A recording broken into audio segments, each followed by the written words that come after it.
Joining us now to finish off the week in style is none other than Fox News national security strategist and author of the brand new book, Why We Fight, which is coming out in October.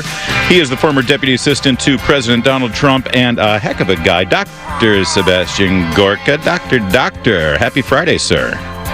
Greetings, Larry. That's an introduction my father would have been proud of and my mother would have believed. Thank you. I would love for you first to react to the Kavanaugh story because and people are outraged by it as well. They should. But I see a silver lining here because I think every time the Democrats show themselves to be the slime buckets that they are, it helps us in the long run.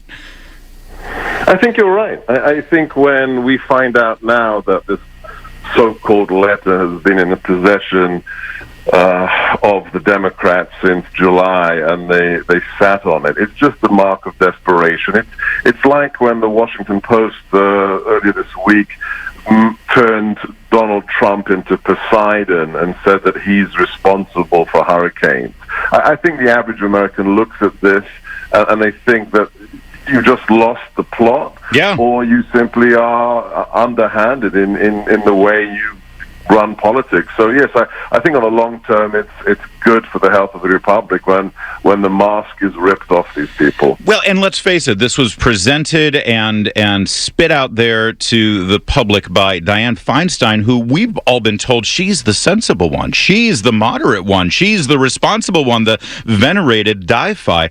When she is dragged into the muck at this level to appeal to the rabid resistance base, then the entire party is slimed by it.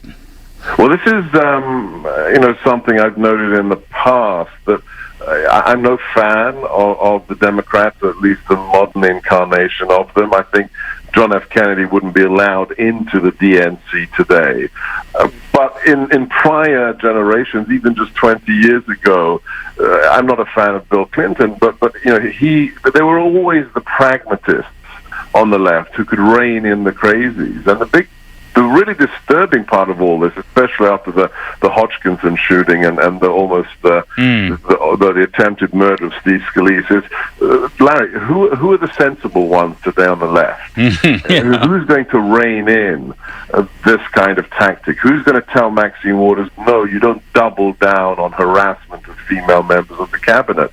I just don't see it, and that's when things get dicey, when there isn't that rational voice that says, come on, guys, enough is enough. Yeah, I'm thinking the most liberal Democrat, the most sensible liberal Democrat in the Senate right now is Ben Sasse.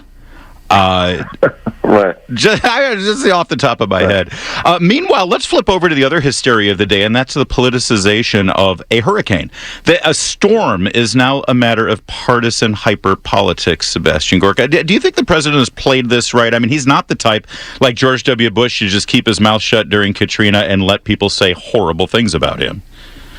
Well, just look at the track record for the last 2 years, whether it's saying that, yes, I was wiretapped, or whether it's, the latest response. You wait long enough, and A, the president gives as good as he gets, and B, if you wait, sooner or later he's proven right. So whether it's Pfizer-gate or whether it's this insanity of politicizing the weather, or how many people were truly killed by the hurricane in Puerto Rico. Again, you have to get out of the bubble. You have to try and get out of the Acela corridor. And most Americans, they see through it all. And I think it just reinforces why he became president, because he's not part of the swamp, either on the left or the right.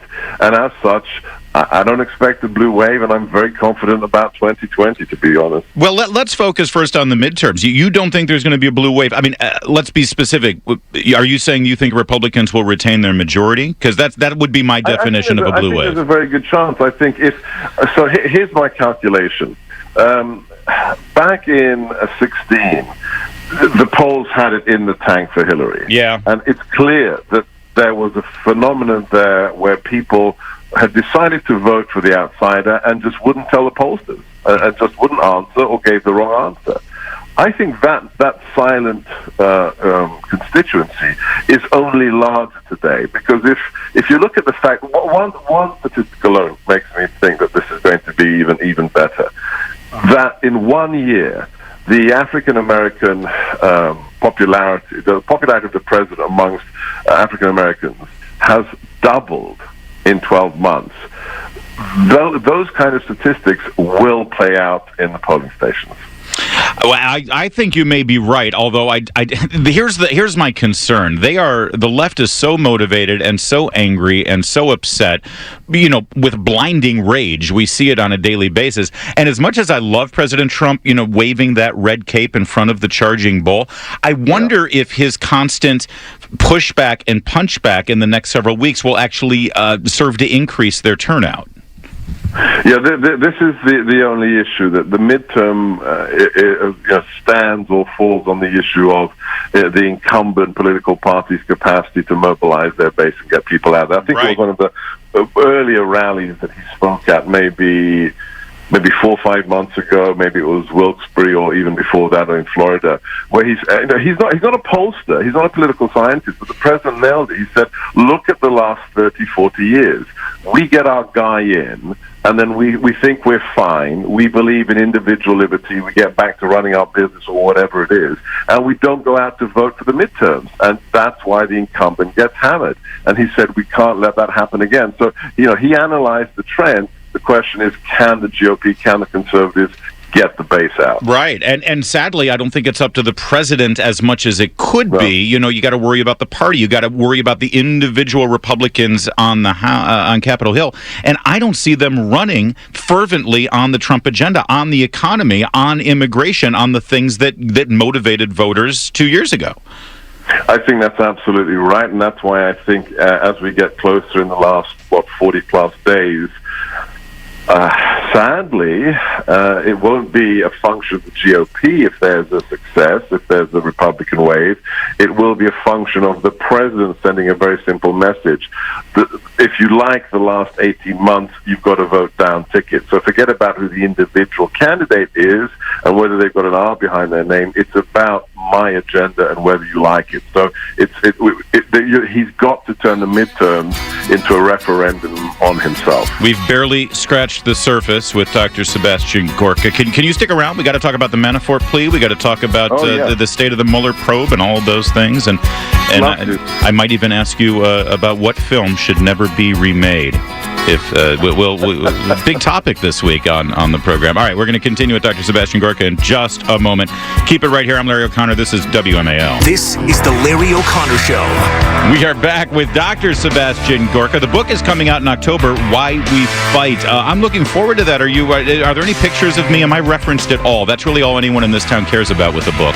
Good question, Larry. Good question. And the answer is yes, you are referenced. Oh, I hope you're not telling tales out of school. It wasn't that dinner at the Kapnos in Bethesda that you're going to tell anybody about, right? You will have to wait and see. Okay. Well, 3 weeks. Can you wait 3 weeks? Yes, we sure can, and we'll have you on to talk about it, too. But, actually, speaking of being about town and our personal lives, you don't wear it on your sleeve very much, but you are a man of faith. You are a fellow Catholic with Born and bred. I'm a mackerel snapper like you. Yeah, thank you.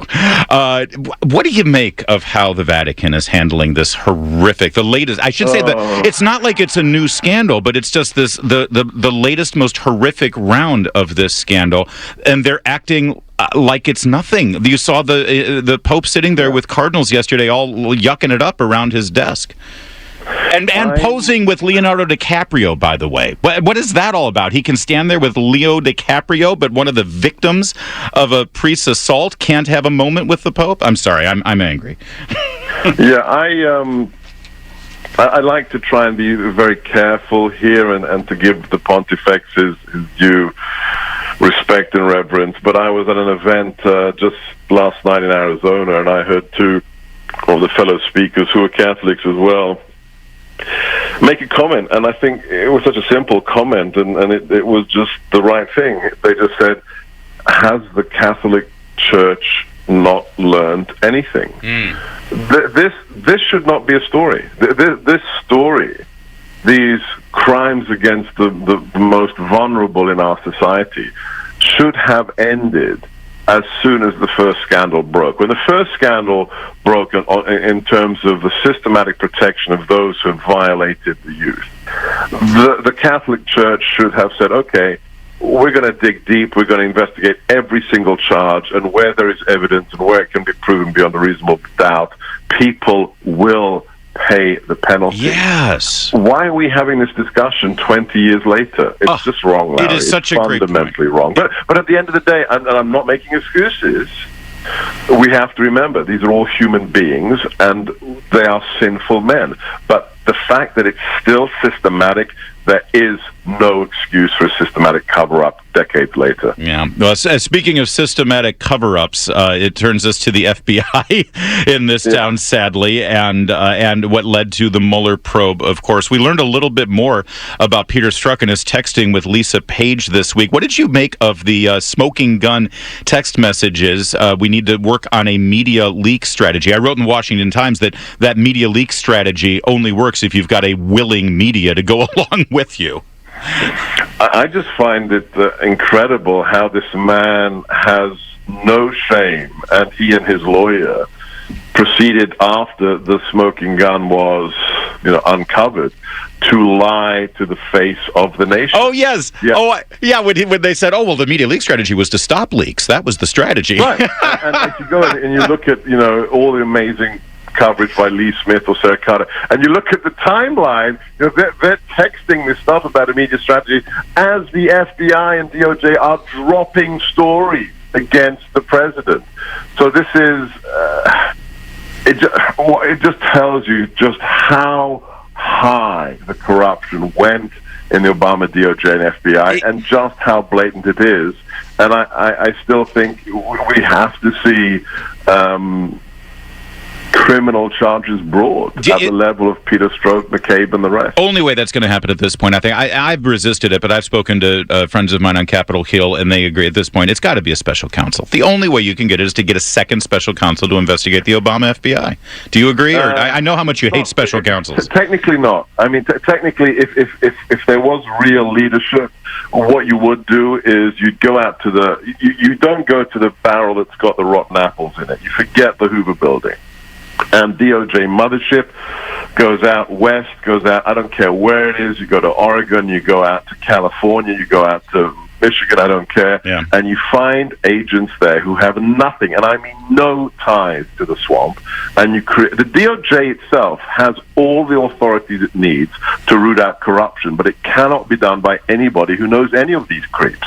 It has to be people who are brought in especially to invest. The issue is with the special prosecutors, you know it, Larry, they're like unguided missiles. You ignite the touch paper at the end of the bottle rocket, and off it whizzes, and it usually impacts something that has nothing to do with the original mandate. That's Robert Mueller. And we saw that manifest. I'm leery of them, so I agree. I understand why people think about it. And we saw that manifest today with the Paul Manafort plea deal. What do you make of it? Do you? I've heard some people speculate that his cooperation is really going to be about Podesta and about nothing about Donald Trump, and that sounds right because Donald Trump, as far as everyone has proclaimed, had nothing to do with anything to do with Russia. So there's nothing for him to cooperate about in that regard.